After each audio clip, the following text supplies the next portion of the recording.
अनुराग की पोस्टिंग दूसरे शहर में होने की वजह से अनुराग को अपनी पत्नी पायल और 4 साल की बेटी रिया के साथ वहां शिफ्ट होना पड़ा। अनुराग, ये घर दिखने में थोड़ा अजीब नहीं है? ऐसा लगता है जैसे कोई भूत घर हो। हमारे आने से पहले कहीं कोई भूत तो इस घर में नहीं रहता था। ऐसी बात नहीं है पायल, थोड़ा साफ सफाई हो जाएगी तो ये घर किसी महल से कम नहीं दिखेगा। क्यों रिया बेटी?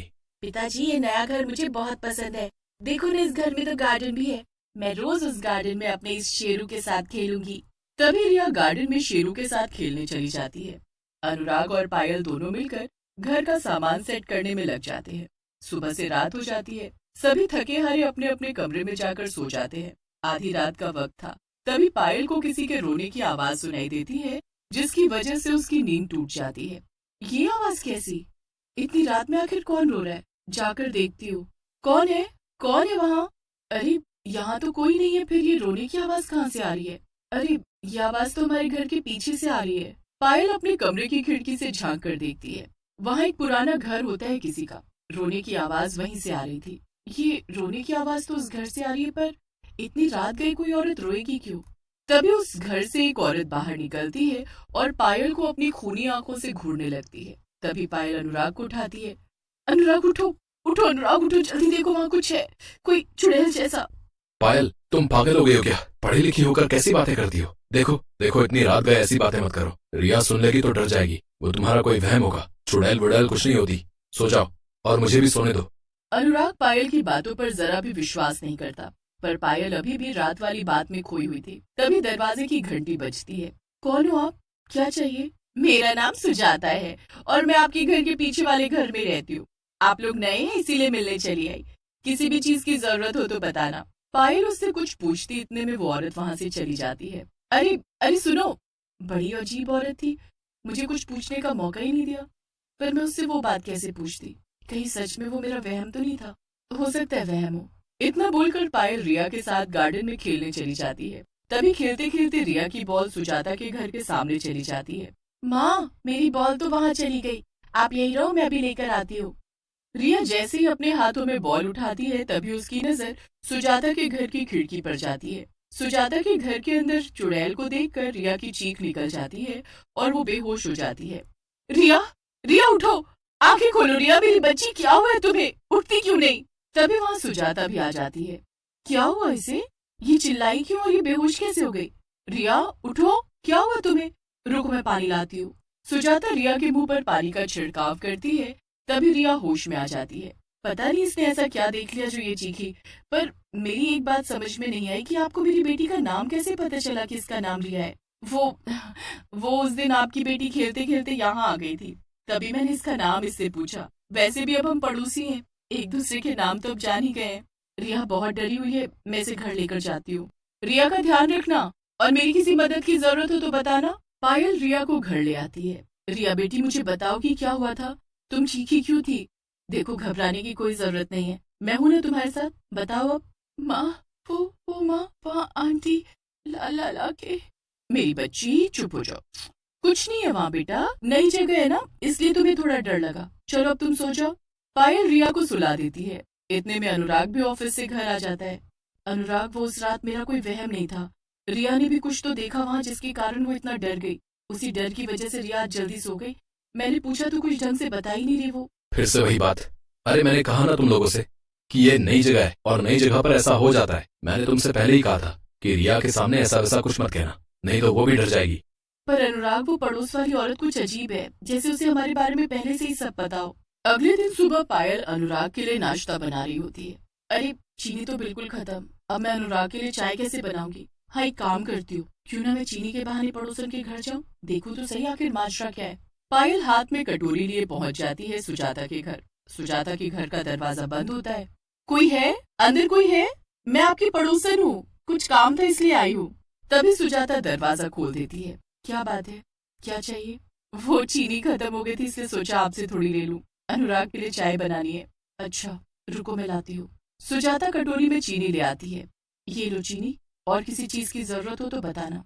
इतना बोलकर सुजाता अपने घर का दरवाजा अंदर से बंद कर लेती है। अरे, अंदर आने के लिए भी नहीं कहा, कैसी पड़ोसन है ये? इतना बोलकर पायल अपने घर आकर अनुराग को चाय। शाम के वक्त रिया और पायल मिलकर गार्डन में पौधे लगा रहे होते हैं। तभी वहां सुजाता भी आ जाती है। बहुत ही सुंदर पौधे हैं। हाँ, रिया को और मुझे भी पौधे बहुत अच्छे लगते हैं, खासकर फूल वाले पौधे। माँ, मैं रोज इन पौधों को पानी दूंगी और इनका खूब ध्यान रखूंगी। तभी वहाँ शेरू आ जाता है और सुजाता को देखकर जोर जोर से भौंकने लगता है।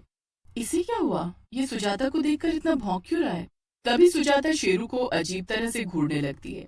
शेरू सुजाता की आंखें देख भौंकना बंद कर देता है, डर के मारे घर में भाग जाता है। कुत्ता है ना, उसका काम ही भौंकना है, आपको वो कुछ नहीं करेगा। अच्छा, एक बात पूछनी थी आपसे। हमें कितने दिन हो गए यहाँ आए हुए, पर अच्छे से कभी हमारी आपस में बात ही नहीं हुई। आप कब से यहाँ आए? आपके साथ और कौन कौन है घर में? बस एक पति, वो भी कभी कभी आते हैं मुझसे मिलने, ज्यादातर वो बाहर ही रहते हैं। अच्छा, मैं चलती हूँ, मुझे बहुत काम है। सुजाता फूलों के पौधों को घूरती हुई और अजीब सी चेहरे पर मुस्कान लिए वहां से चली जाती है। पर उसके जाते ही सुजाता के लगाए सारे पौधे जल जाते हैं। अरे, ये क्या?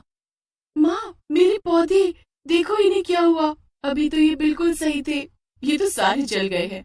पर कैसे, कुछ समझ नहीं आ रहा। पायल ये बात अनुराग को बताती है, पर अनुराग उसकी बात पर ध्यान नहीं देता। तभी रिया वहां आती है और बोलती है, माँ, मैं कितनी देर से शेरू को ढूंढ रही हूँ, पर वो मुझे कहीं नहीं दिख रहा, उसकी आवाज तक नहीं सुनाई दे रही। रिया शेरू को ढूंढते ढूंढते सुजाता के घर तक पहुंच जाती है, पर वहां का नजारा देख रिया सहम जाती है। सुजाता साधारण औरत से चुड़ैल में बदली हुई थी और वो फर्श पर बैठी हुई रिया के शेरू को नोच नोच कर खा रही होती है। रिया तुरंत भागती हुई माँ के पास जाती है। माँ, माँ, वो शेरू, वो चुड़ैल, उसने मेरे शेरू को मार दिया और उसे खा गई। ये तुम क्या बोल रही हो रिया? चुड़ैल को देखा तुमने? कहाँ है चुड़ैल, मुझे बताओ। रिया सुजाता के घर की ओर इशारा करती है। पायल वहां जाकर देखती है तो वहां उसे कोई चुड़ैल दिखाई नहीं देती। क्या हुआ पायल बहन, किसी को ढूंढ रही हो? वो कुछ नहीं, मैं बस ऐसे ही चली आई। सुजाता, अब मैं यहाँ आई गई हूँ तो क्या मुझे तुम अपने घर में नहीं बुलाओगी? हाँ, क्यों नहीं, आओ ना अंदर, ये देखो, ये मेरा घर है, थोड़ा पुराना है। पायल अंदर से सुजाता का घर चारों ओर से देखने लगती है। तुम्हारे घर से कुछ अजीब सी गंध आ रही है। किसकी गंध है ये? वो घर के पीछे बहुत कूड़ा इकट्ठा हो गया, शायद उसी की होगी। अच्छा, मैं चलती हूँ, और हाँ, अगर तुम्हें हमारा शेरू कहीं दिखाई दे तो बताना, काफी देर से नहीं मिल रहा। इतना बोलकर पायल वहां से चली जाती है। रिया की चुड़ैल वाली बात सुनकर पायल पहले से और ज्यादा परेशान हो जाती है। पायल, ये पानी कैसे बंद हो गया? मुंह पर साबुन लगे होने की वजह से कुछ भी दिखाई नहीं दे रहा है मुझे। पायल, क्या तुम्हें मेरी आवाज सुनाई दे रही है? तभी वहाँ चुड़ैल आ खड़ी होती है। पानी चला गया, कोई बात नहीं, मैं हूं ना, मैं तुम्हें पानी, इतना पानी दूंगी कि पूरा डुबा ही दूंगी। चुड़ैल अनुराग की गर्दन पकड़कर बाल्टी के भरे पानी में डुबाने लगती है। पानी की वजह से अनुराग के चेहरे से थोड़ा साबुन हटता है और वो अपने पास एक चुड़ैल को देखकर चिल्लाता है। अनुराग, क्या हुआ? तुम चिल्लाए क्यों? वो वहाँ, यहाँ कोई था अभी। तभी पानी आ जाता है और अनुराग नहा धोकर ऑफिस के लिए निकल जाता है। तभी वहाँ सुजाता आ जाती है। 2 दिन से हम लोग मिले नहीं थे, इसलिए सोचा कि मिलने चली आऊँ आपसे। आप बिल्कुल सही समय पर आई हो, मुझे ना घर का कुछ सामान लाना है। क्या आप कुछ देर के लिए रिया का ध्यान रख सकती हो? मैं जल्दी आ जाऊंगी बाजार से। पायल रिया को सुजाता के पास छोड़कर बाजार जाती है, पर कुछ दूर चलते ही उसे याद आता है कि वो सामान का थैला घर पर ही भूल आई है, जिसमें उसे सामान लाना था।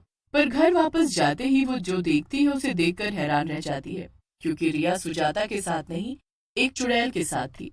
रिया, मेरी बेटी, देखो मेरी बच्ची ने तुम्हारा क्या बिगाड़ा है जो तुम उसके साथ ऐसा कर रही हो। मैंने भी किसी का क्या बिगाड़ा था जो मुझे ऐसी सजा मिली? मैं तुम्हारा मतलब नहीं समझी। तुम्हारे प्यार से हमारा क्या मतलब? मतलब क्यों नहीं है? तुमने मेरे पति को अपना पति बना लिया।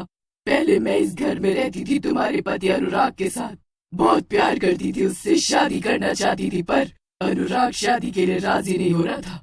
बोलता था हम शादी के बिना भी तो पति पत्नी की तरह रह सकते हैं। एक दिन मैंने अनुराग से कहा कि मैं उसके बच्चे की माँ बनने वाली हूँ, अब तो शादी कर लो मुझसे। अनुराग ने मेरे साथ एक खेल खेला और मुझे यहाँ इस कुएं में धक्का देकर मार डाला। अगर तुम वाकई सच बोल रही हो तो तुम्हारी लाश अभी भी इस कुएं में पड़ी होगी। मैं एक पड़ोसी होने के नाते तुम्हारी मदद करूंगी और अनुराग को पुलिस के हवाले करूंगी। पायल चुड़ैल की बातों पर यकीन करती है और चुड़ैल भी पायल की बातों पर यकीन करती है। पायल पुलिस को सब बताती है, अनुराग से सब सच सच उगलवा लेती है और अनुराग को सजा हो जाती है। इतना बोलकर चुड़ैल वहां से हमेशा हमेशा के लिए चली जाती है और पायल रिया को लेकर अपने मायके चली जाती है।